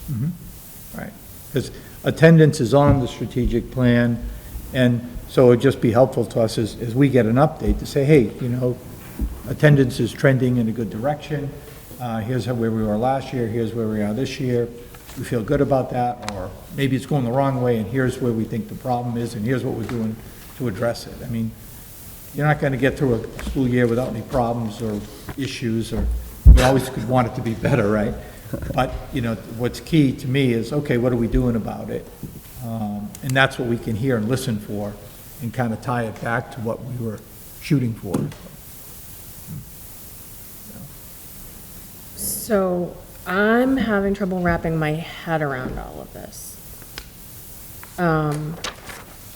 So I know we have the two-year cycle and mid-cycle review in April. So we're not using the form? Is that what I'm hearing? Only the first page of the form where the goals are listed. They're just not on the form. Right. So in April, I think part of my problem is I look at these goals and like the iReady, to use the iReady diagnostic tool to measure students' growth to support MCAS improvement. We use iReady already, so I don't understand how that's a goal. Like, I think the problem isn't necessarily in what you are all trying to accomplish, what we're as a committee trying to accomplish, it's how they're written. Because I don't see any, like you mentioned attendance, attendance isn't mentioned once in here. It's on the strategic plan. But the superintendent is evaluated on the goals, not on the accomplishment of the strategic plan. Well, okay, you can't ignore the strategic plan, but. But you should write the goals with the strategic plan in mind. Okay. But these goals aren't measurable for the most part. So I don't use, okay, growth, growth to support MCAS improvement. What kind of growth? To measure, like, so does this mean we're just looking at MCAS score improvement, or does this mean we're looking at iReady score improvement? Or are we looking for a trend between iReady scores and MCAS? And how much improvement? Are we going by 2 points, or is it, you know, a percentage? So I just have trouble understanding what these goals mean as they're written. I think Superintendent Legault can explain, we start to focus in on, I think it was 3rd, 4th, and 5th grade, because we're gonna be able to follow them right along. Maybe you can explain it better than I can. Well, we talked about it back in June, but it's not written in the goal. To look at, you know, this trend over this many years. I mean, we have to have some sort of way to measure accomplishment. Okay. You know what, I just had an idea. Maybe we should have, maybe you'll want to do this, or maybe you won't, I don't know. But maybe we could have a superintendent evaluation workshop, and then, We did last year, didn't we? I know, but it doesn't hurt to have another one. I've already been through. Doesn't hurt. And Well, then it gets everybody you're on the goals together. committee, you've been in the workshop. Have you had a workshop in superintendent goals? I mean, I've been in the workshop, but I'm not on the subcommittee. Over the years. I know I've been Probably. to a bunch of them, but. I mean, the goals, the one thing we learned in the workshop was the goals have to be SMART goals. These aren't SMART goals. I think that's what it comes down to. So I just want to kind of echo that piece of it, because when going through, I learned a lot last year and what it was like to be an evaluator for the first time and feeling like it was incredibly subjective. And we, Liz and Mike put together the binder that was, trying to guess what information we were looking for, to collect information. If the measures aren't clear, which I don't feel they are at this point, it's a goose chase again around, did Liz accomplish or not accomplish a goal? The measures have to be clear to each of us that we are assessing the same thing at the end of the year, and we're not guessing, well, what do I think that it means for her to continue to create capacity with the administrative team? What I think about that, what you think about that, that looks different. We're not doing a common evaluation if we do not all understand that we are evaluating the same thing. These are, first, I just want to say, I appreciate the work.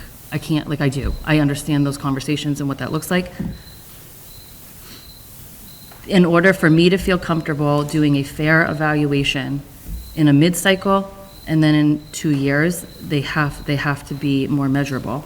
And then some of the goals are written at this point for a timeline that mid-cycle, they would technically be over. So is there a plan that they would be rewritten? If there is a goal for Liz to contract and consultant and report back to us by April 2024, and that's a mid-cycle, well, what happens for the entire next year? Liz has no goal around that? No, but you would, I just want to interject on that one. Yeah. That was in last year's evaluation, Right. and we couldn't Yeah. get that person. Right. Hopefully, we'll contract to the next month and a half, Yeah. and then we'll be able to do this and get that done. So as a midterm goal, yes, we got it, here's what we found. Yeah. So, So we contracted somebody, they came in, they did an equity audit. They come back to us in April, I present it and say, these are the things that we've learned. At this point, these are the things that I will be working on to increase this, or to work on that with our teachers, or. so the Right, so goal why should be isn't there a worded- sentence at the end of the goal that says, and then, Right. We could add it. and then work with the superintendent will work to implement certain findings in the audit? I mean, this goal as it is already on target to be accomplished a year later than we had originally thought, so, I don't know. And the first goal, continue to create capacity within EBPS administration. That's a professional practice goal. I read it and I don't know what that means. We want to create capacity with our own administration team, that they can go out and be independent upon themselves. And I'm working with them to make sure that they stay on track. It's my professional practice where I'm mentoring each of our principals, so they can mentor their assistant principals, and that we can become, I allow them their independence in their own schools to drive. So how would we as a committee be able to evaluate whether or not that goal has been accomplished? how would you demonstrate that you have accomplished that goal? I would hope that my principals achieve, you would see it in the strategic plan. You would see their district, their school improvement plans being achieved, their SMART goals being achieved, their evaluations on teachers being done and on time. But we don't see any of that. No, but I could talk to that. And I could speak to that. I think in that category, we agreed that, okay, one of the concerns a lot of folks have throughout the community is, oh my gosh, we've been through so many principals here at the high school. Well, Liz obviously recognizes that as well too, and says, no, let's put this, I'm going to be working directly with them, with new principals, the current seated principals, to make sure that we're on track and getting things done the way it's described in the strategic plan.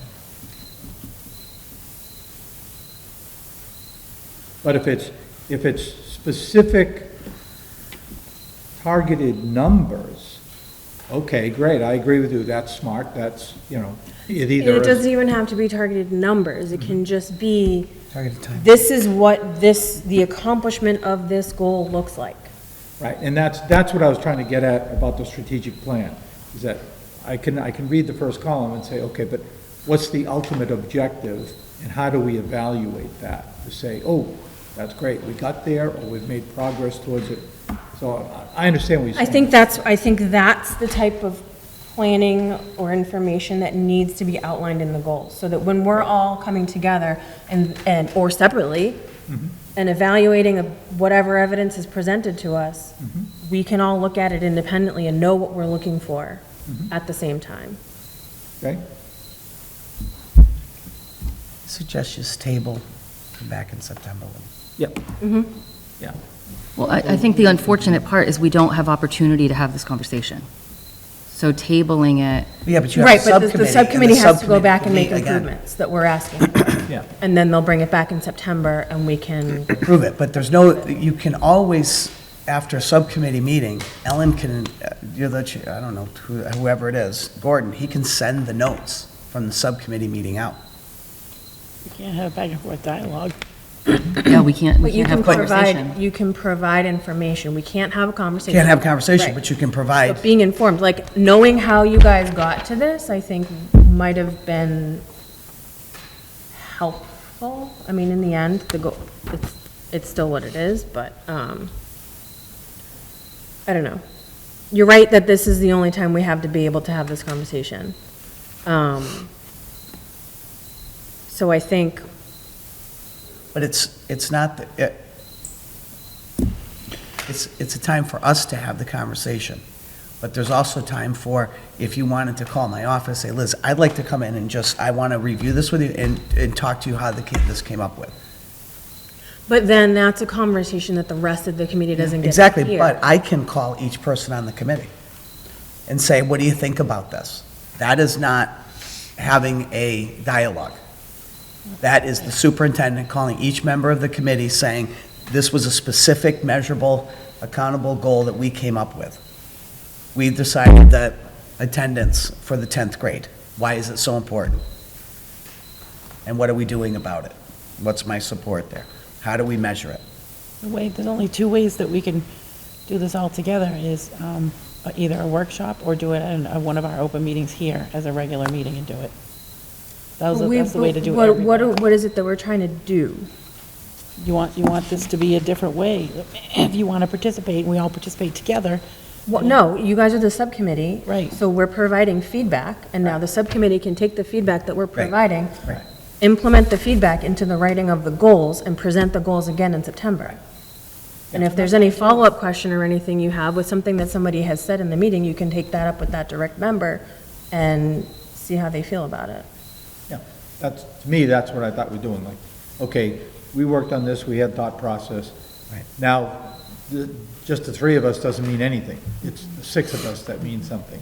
And so now we're getting feedback, say, okay, let's tweak and tune it, make it make sense, for what we think is important and what's applicable for Superintendent Legault to make happen.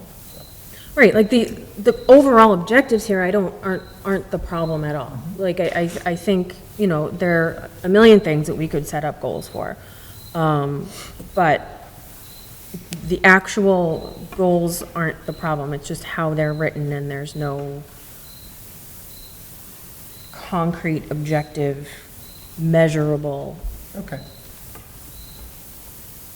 You know, I'd just like to add, first, thank you for doing this subcommittee, because I know it's not easy, and I know it's hard to put this in words, what you want to do. My only feedback would be, it might be easier to make it shorter and just have it be more like direct result-oriented things. Like you say, we want to make sure, like, the goal for the superintendent is the MCAS scores are at the current level or an increase. That's a goal we can know from one year to the next, hit or not. Some of these things, like you look at the offer support mentorship to the principals of each, we were inundated with emails at the end of last year's meetings that it was Liz's fault, that she had a good principal who got a better offer, left. That's life. That's going to happen.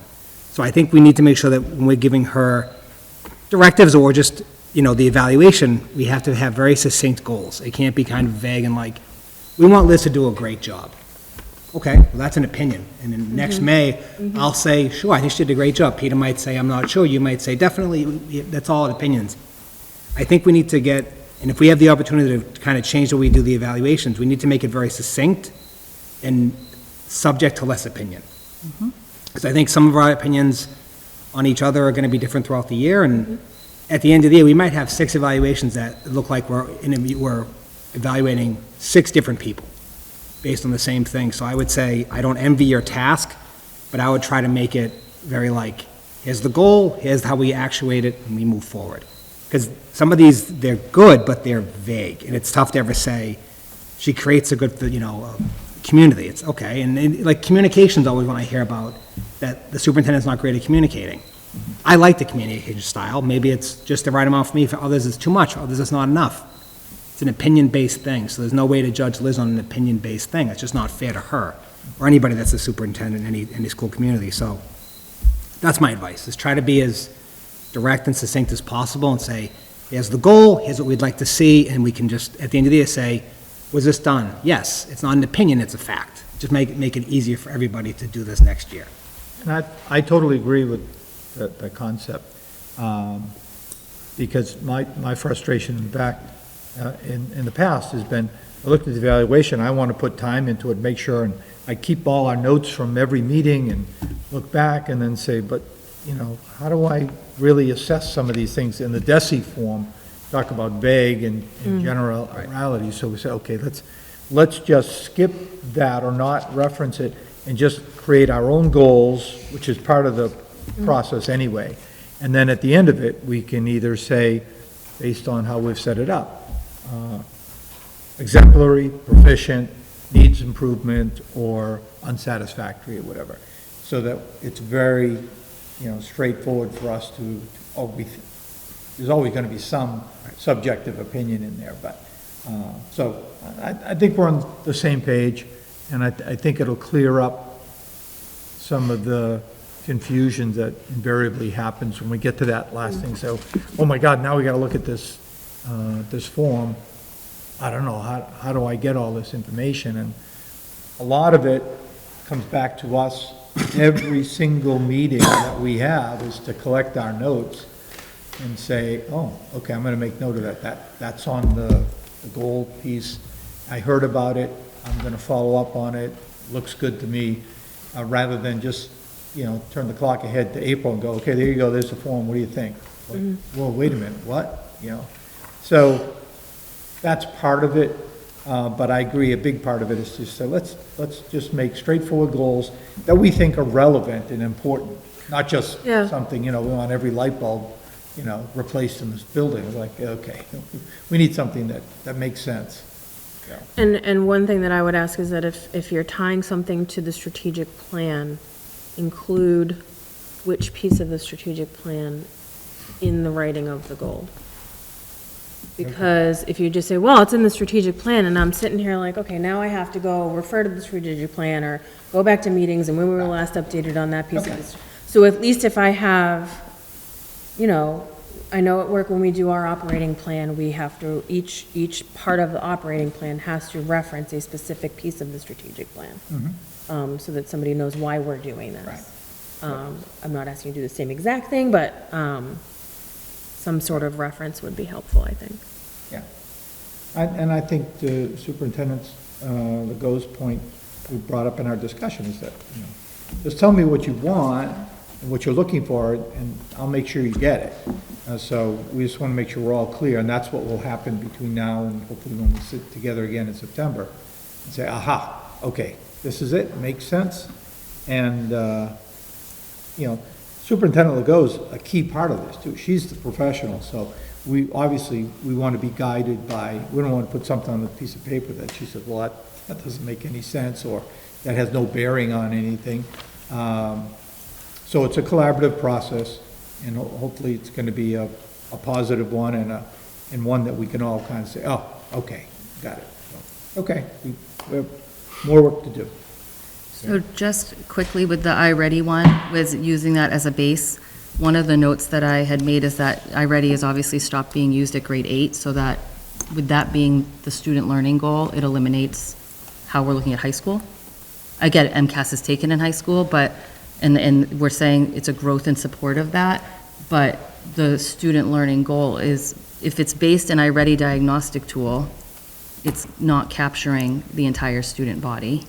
So I just wanted to kind of note that. I don't have a solution for that at the moment, right? But it's notable that with a student learning goal, we're not addressing some of our students with the way this currently looks. And then having them be, how did I word this part in my mind? I made my notes on this and it just fell asleep. Technology, that's why I use pen and paper usually. So the making sure that when the goals are worded, that they're showing like a progress on something. So the iReady one, like Lauren, you mentioned, we already used that. So now how are we growing on it? Because last year we had a goal that was written like this. There was actually a few more words towards the end. And at the end of the year, we as a committee said that goal was met. So why are we rewriting a goal that we said was met, right? So how are we showing evolution in that goal instead of it being written the same way? We said Liz met it. How is there growth for the district and for Liz in that if she's accomplished that goal already? So I just want to be mindful of those things as well. The other points, obviously, kind of already saying about it being a measurable thing is incredibly important. But those were two things of note that, just to share before you guys go back and meet, that had stood out to me.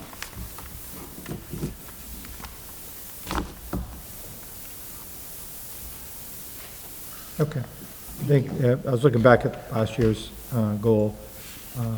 I agree with you. iReady's here as a tool for us to use. The ultimate assessment is the MCAS. It's all designed for that. We can nail the iReady, but if it has no correlation to MCAS, it doesn't do us any good. And last year's goal was written in a way that showed a little bit more measure, right? But it showed it was connected to how it was being used for classroom instruction. So you could, as assessors, make sense of the information that might have been shared by Gina, when she's updating about iReady or the instruction that's happening there.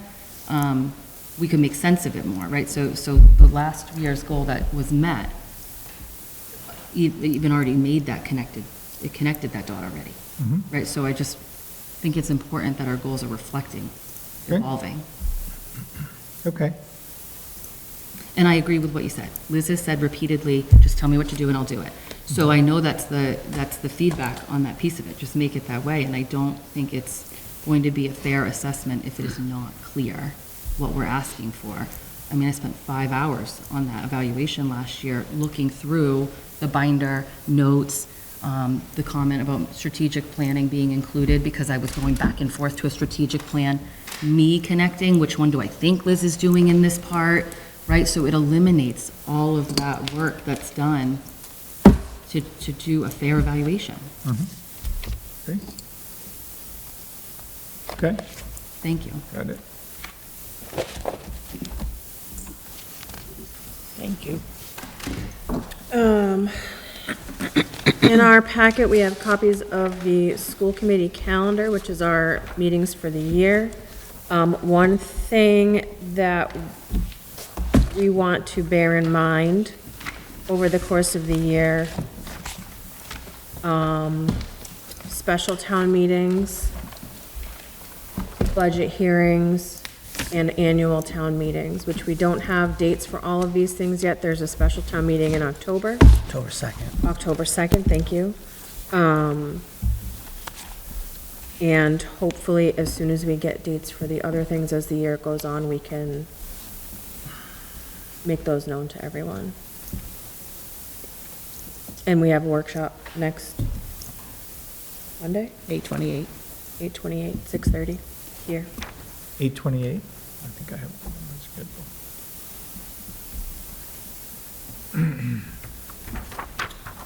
We also, sorry, I got lost in that calendar. We have the list of school committee members and contact information. We also have our standing and subcommittees list. I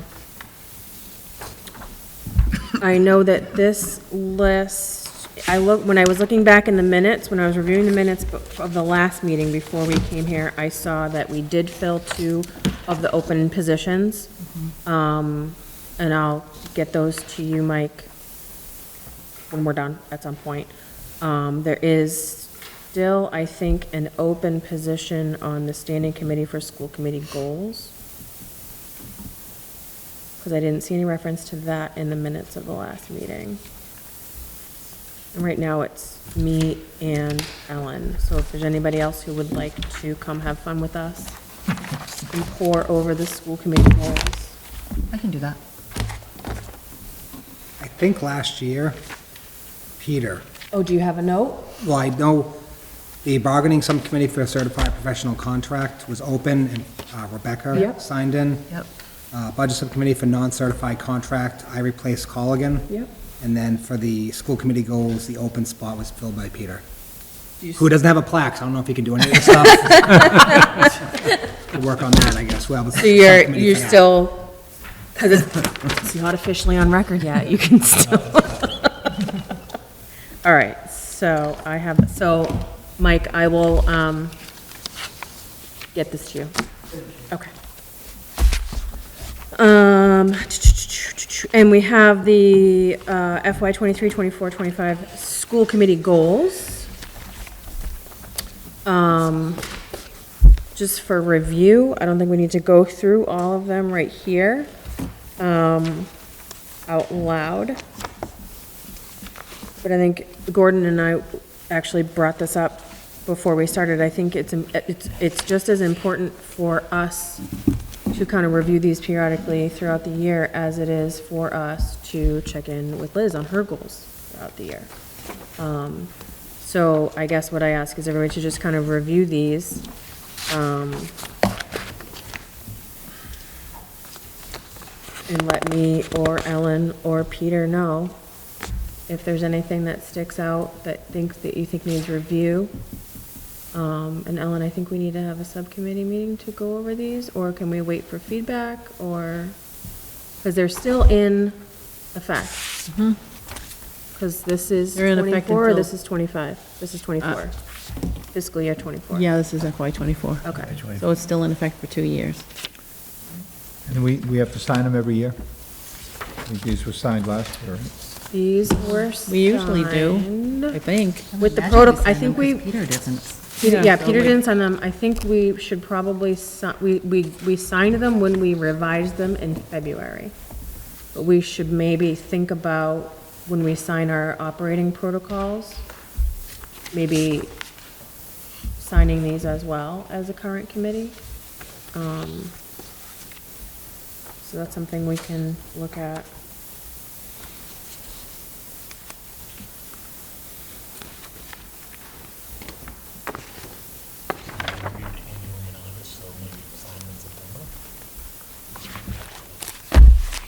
Makes sense to me. What are you looking at? It says Oh, on there sign them to in be reviewed- September. It says to be reviewed in August, so it makes sense for it maybe to be something that's just done in the September meeting. I agree. Do we want to have everybody take this home? Read Yes. it through? Any notes Next meeting, we can discuss. If there's no changes, we can sign it. If there is, we'll do it for the next meeting. Sounds like a plan. Okay.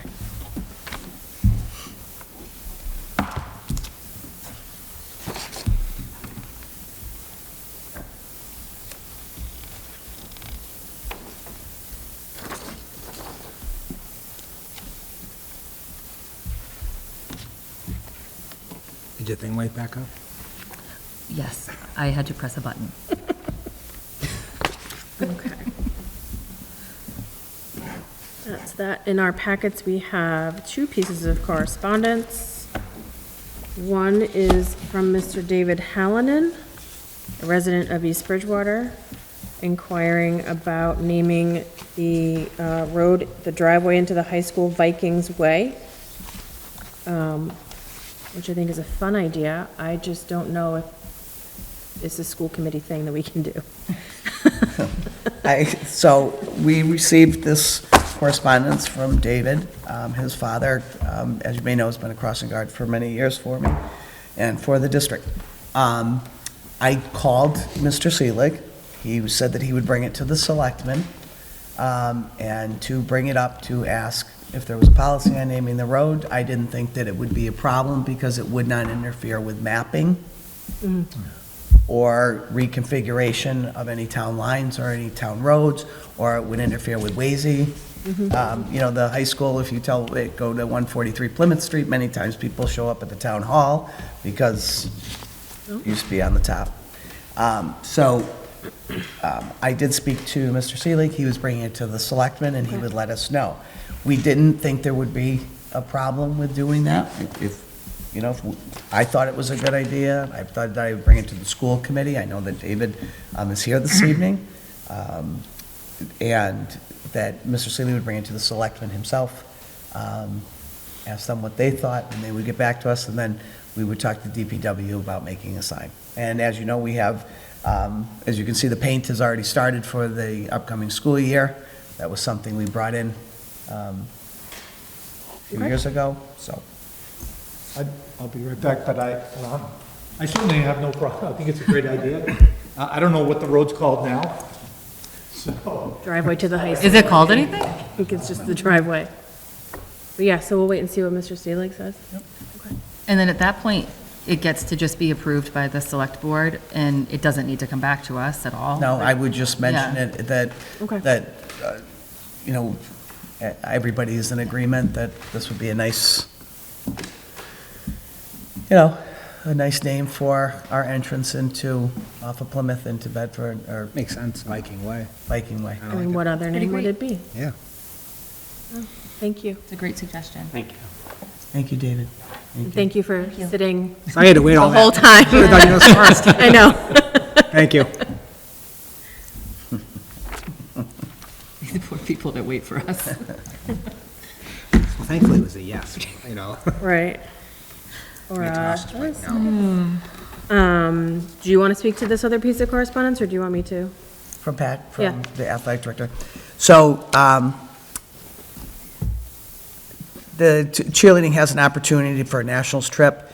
We wanted to, because they'd be going out of state, Patrick wanted to get it up, and Bill Silva wanted to get it to the school committee if they qualify for nationals. I believe it's in Florida.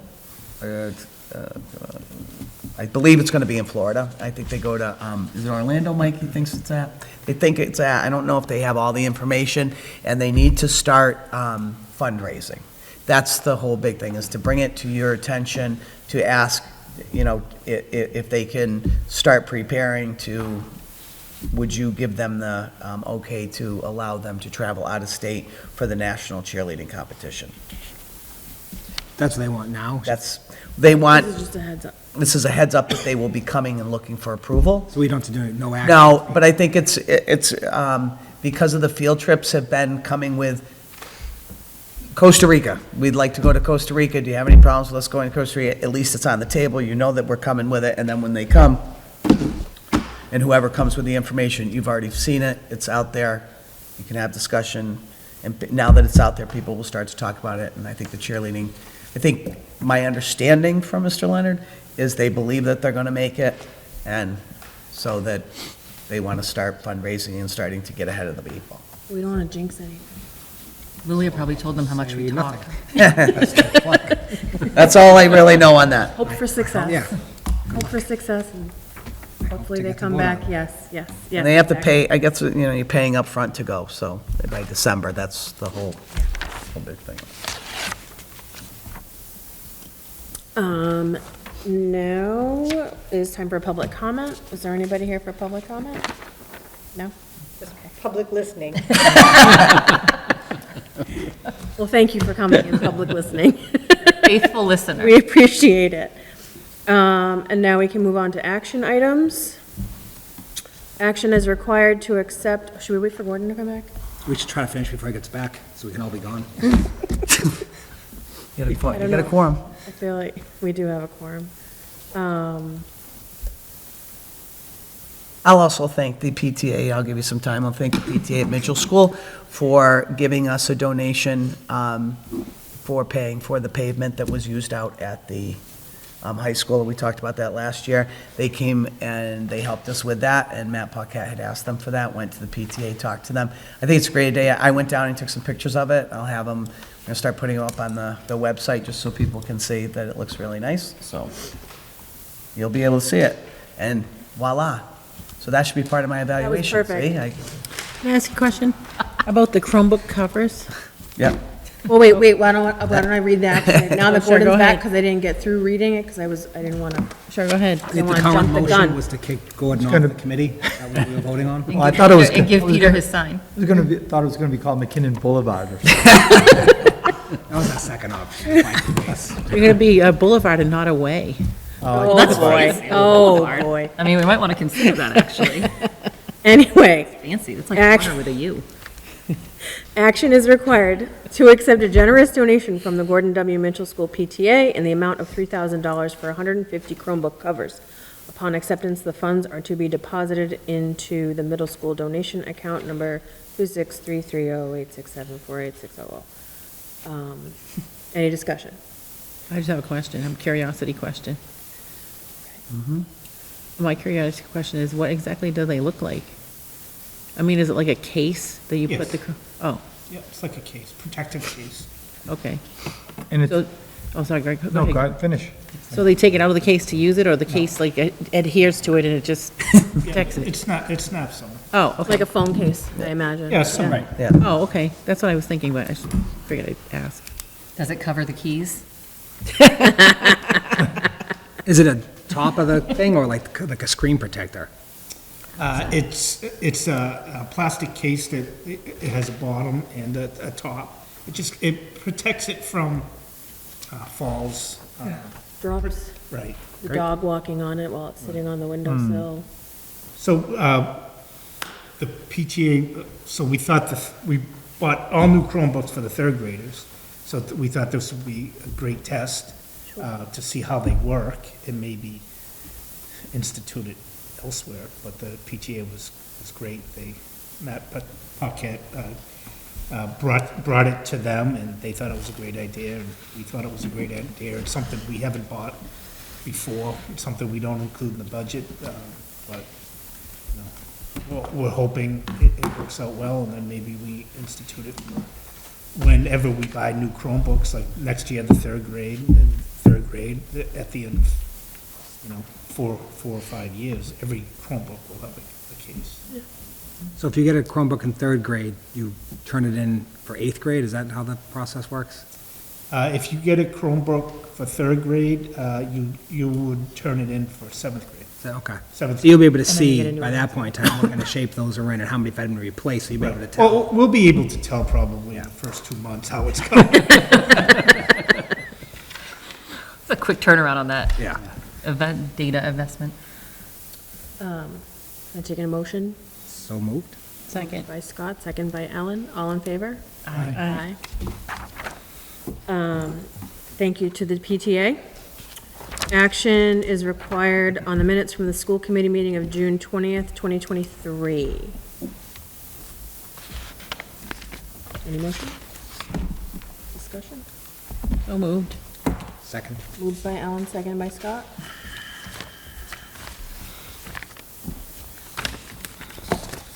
All in favor? Aye. Aye.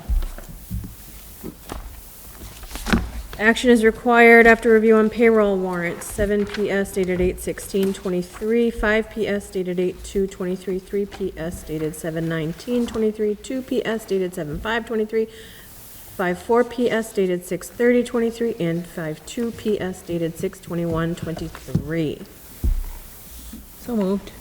Second? Moved by Ellen, seconded by Scott. All in favor? Aye. Aye.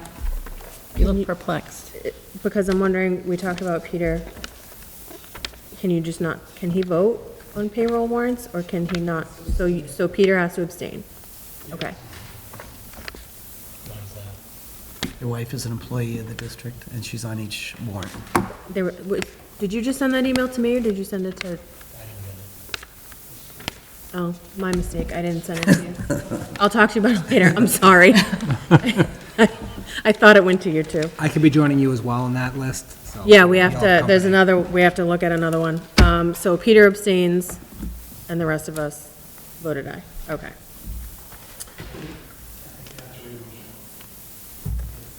Oh, yes, okay, so So moved? moved by Scott, Second. second by Ellen, all in favor? Aye. With okay. Action is required after review on accounts payable warrants. 5/3 SV dated 6/28, 5/5 SV dated 6/30/23, 4 SV dated 7/26/23, 6 SV dated 8/9/23, and 8 SV dated 8/23/23. Now, these are accounts payable warrants, and he can vote on them. Yes, okay. So moved. Moved by Scott, Second. second by Ellen. All in favor? Aye. Aye. I make a motion to close the meeting, So moved? seconded by Scott. All in favor? Aye. Aye. You handed, everyone has. We have to make.